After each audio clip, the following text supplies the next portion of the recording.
ओम शांति। सुप्रभात। सर्वशक्तिमान शिव पितांकर शिवशक्ति सेना सच्चा सच्चा ब्रह्मावश्च ब्राह्मण मानंकु हृदयर सहित शुभ अभिनंदन सुस्वागतम।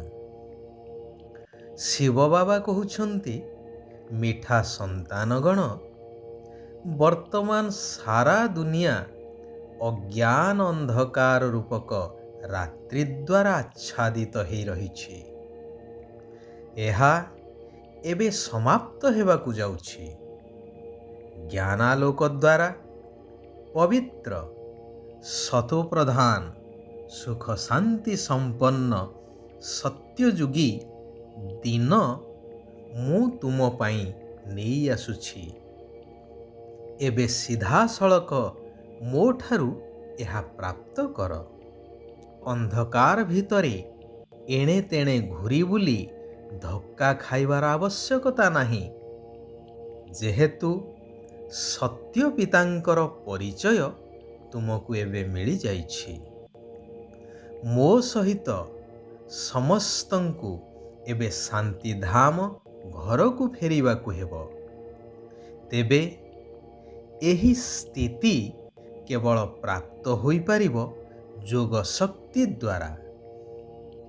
एही जोग शक्तिर महात्म्य अनेक कथा वस्तु पोथी पुराण आदि आमे शुणिछे।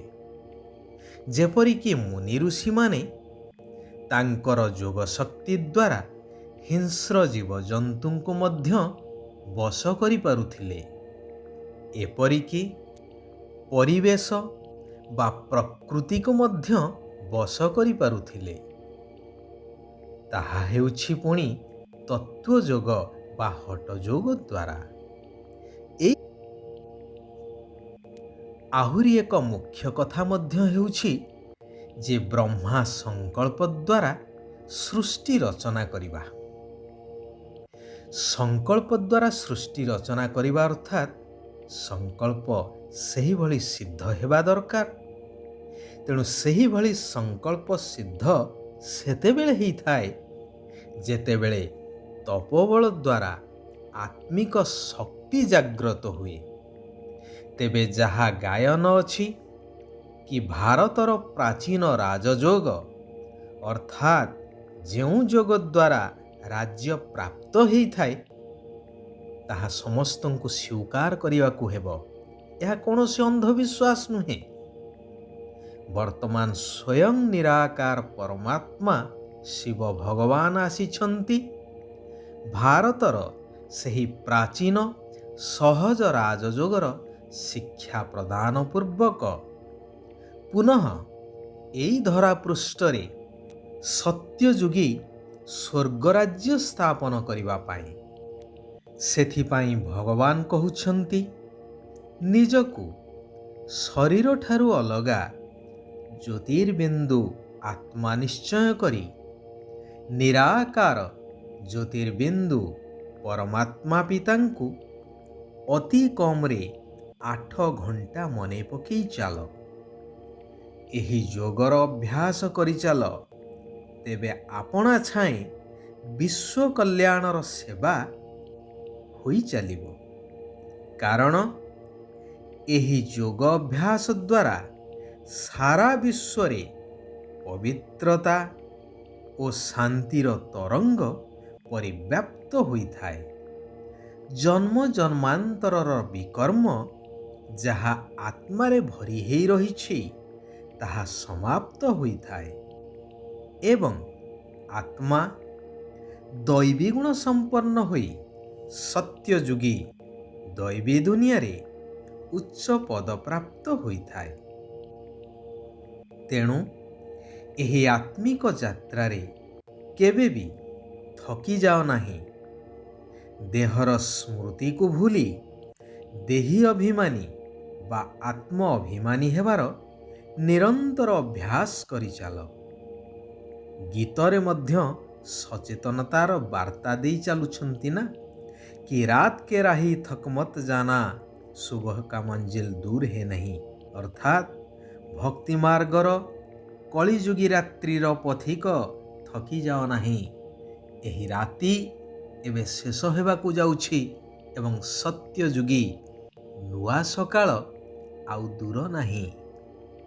ଗାୟନ ଅଛି, ଭଗବାନ ଅନେକ ଧର୍ମର ବିନାଶ କରି ଏକ ସତ୍ୟ ଧର୍ମର ସ୍ଥାପନା କରୁଛନ୍ତି।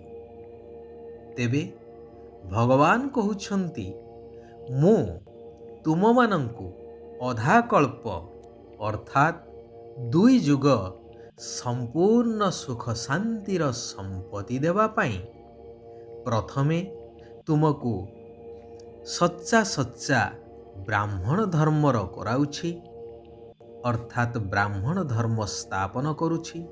ପୁଣି ଦେବତା ଏବଂ କ୍ଷତ୍ରିୟ ଏହିପରି 3 ଧର୍ମର ସ୍ଥାପନା ଏକା ସାଥିରେ କରୁଛି। ଏହା ବହୁତ ଗୁହ୍ୟ ଏବଂ ବୁଝିବାର କଥା। ସତ୍ୟର ରହସ୍ୟକୁ ନ ଜାଣିଥିବା କାରଣରୁ ଏପଟେ ଗୀତାରେ କୃଷ୍ଣ ଭଗବାନ ବାଚ ଲେଖିଦେଇ ସେପଟେ ଗୀତା ଉପରେ ହାତ ରଖି ମିଥ୍ୟା ସତ୍ୟ ପାଠ ବା ମିଥ୍ୟା ପ୍ରତିଜ୍ଞା ମଧ୍ୟ କରୁଛନ୍ତି।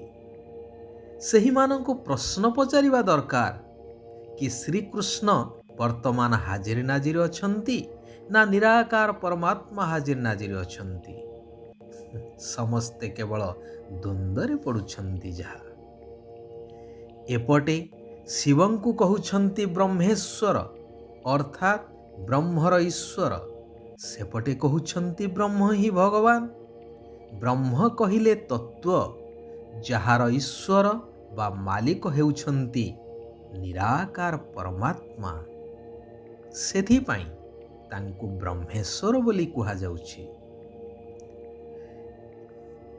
କିନ୍ତୁ ମାନବକୃତ ବିଭିନ୍ନ ଶାସ୍ତ୍ର ଆଦି ପଢ଼ି ମନୁଷ୍ୟଙ୍କର ଆଜି ଅଡ଼ୁଆ ସୂତାର ଖିଅ ଖୋଜିଲା ପରି ଅବସ୍ଥା ହେଇଯାଇଛି। ସେଥିପାଇଁ ଗୀତାର ମହାବାକ୍ୟ ଅନୁସାରେ ବର୍ତ୍ତମାନ ଭଗବାନ ଆସିଛନ୍ତି ସମସ୍ତଙ୍କୁ ଠିକଣା ବାଟ ଦେଇ ମୁକ୍ତି ଆଉ ଜୀବନ ମୁକ୍ତି ପ୍ରଦାନ କରିବା ପାଇଁ। ତେଣୁ ସମ୍ପୂର୍ଣ୍ଣ ନିଶ୍ଚୟ ବୁଦ୍ଧି ଆତ୍ମା ହୋଇ ଦୃଢ଼ ସଂକଳ୍ପ କରିବାର ଅଛି ଯେ ଶିବ ବାବାଙ୍କର ହାତ କେବେ ହେଲେ ଛାଡ଼ିବି ନାହିଁ। 5 ବିକାର ରୂପୀ ମାୟା ରାବଣର ବନ୍ଦିଶାଳାରୁ ମୁକ୍ତ ହେବା ପାଇଁ ଶିବ ବାବାଙ୍କର ଶ୍ରୀମତକୁ ସର୍ବଦା ପାଳନ କରିବାର ଅଛି। ମନ୍ଦିର ଯୋଗ୍ୟ ଅର୍ଥାତ୍ ଦେବୀ ଦେବତା ସଦୃଶ ହେବାର ପୁରୁଷାର୍ଥ କରିବାର ଅଛି। ଭଗବାନ କହୁଛନ୍ତି, ଜ୍ଞାନଯୁକ୍ତ ଭାବନା ଏବଂ ସ୍ନେହ ସମ୍ପନ୍ନ ଯୋଗ ଦ୍ୱାରା ଉଡ଼ିବା କଳାର ଅନୁଭବ କରି ବ୍ରହ୍ମା ବାବାଙ୍କ ସମାନ ହେବା ଦରକାର। ତେବେ ସର୍ବଦା ସର୍ବଶକ୍ତିର ଅନୁଭୂତି କରିବା ସହିତ ବିଜୟୀ ମଧ୍ୟ ହୋଇପାରିବ। କେବଳ ମୁଖ ଦ୍ୱାରା ନୁହେଁ, ମୁଖ ଦ୍ୱାରା ଏବଂ ମନ ଦ୍ୱାରା ସର୍ବଦା ବାବା ବାବା ଶବ୍ଦ ରହୁ। ତେବେ ସମୟ ଅନୁସାରେ ଶିବ ବାବାଙ୍କ ଠାରୁ ସହଯୋଗ ମଧ୍ୟ ପ୍ରାପ୍ତ ହୋଇପାରିବ। ଯଦି ସଦାକାଳର ସ୍ନେହୀ ବା ସହଯୋଗୀ ହେବାକୁ ଚାହୁଁଛ, ତେବେ ସରଳତା ଏବଂ ସହନଶୀଳତାର ଗୁଣକୁ ଧାରଣ କରିବା ଆବଶ୍ୟକ। ଆଚ୍ଛା, ଆଜି ପାଇଁ ଏଇଠାରେ ଆମେ ବିରାମ ନେବା। ଆସନ୍ତାକାଲି ପୁନଃ ଆମେ ସମସ୍ତେ ଏକତ୍ରିତ ହେବା ସେହି କଲ୍ୟାଣକାରୀ ପରମାତ୍ମାଙ୍କର କଲ୍ୟାଣକାରୀ ମହାବାକ୍ୟକୁ ଜୀବନର ଧାରଣା ସ୍ୱରୂପରେ ପରିବର୍ତ୍ତନ କରି ନିଜ ଜୀବନକୁ ସାର୍ଥକ କରିବା, ସାରା ବିଶ୍ୱର କଲ୍ୟାଣ କରିଚାଲିବା। ଓମ୍ ଶାନ୍ତି, ଓମ୍ ଶାନ୍ତି, ଓମ୍ ଶାନ୍ତି।